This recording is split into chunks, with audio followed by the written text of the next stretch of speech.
Le Sénat marque par cette remise du prix du livre d'histoire son attachement à l'histoire, aux historiens. Et le Sénat est très attaché à cela, comme assemblée parlementaire, parce que dans un monde où la vie politique est souvent gagnée par la tyrannie de l'immédiateté, la profondeur historique permet souvent de réfléchir un peu mieux aux événements d'actualité que nous avons à affronter. Ce livre s'intitule Les Illuminati, de la société secrète aux théories du complot. C'est un livre en fait que j'ai voulu consacrer et adresser à un large public sur un sujet sensible puisque c'est celui de la conspiration. Tout ce qu'on connaît aujourd'hui des théories du complot, y compris la dimension sanitaire, les vaccins, etc., on leur a attribué à un moment donné la paternité.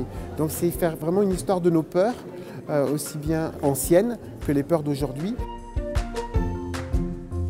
Au fond, c'est une réflexion sur le complotisme, qui est le grand adversaire de la démocratie.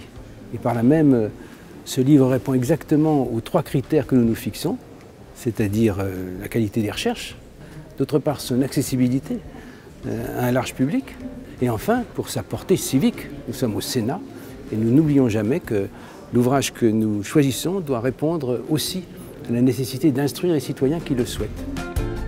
Quand Rihanna fait un spectacle où elle porte un carnet où il est écrit Princess of Illuminati, vous imaginez qu'instantanément elle devient leur chef de file. Mathias Cassel par exemple qui a produit une chanson qui s'appelle Illuminati 666. Donc là on a tout, hein, le démon, la référence nazie aux Illuminatones qui date quand même du siècle des Lumières. Hein. Donc ils ont une capacité à être bien malgré eux complètement revisités, relookés en permanence dans une perspective d'expliquer nos peurs.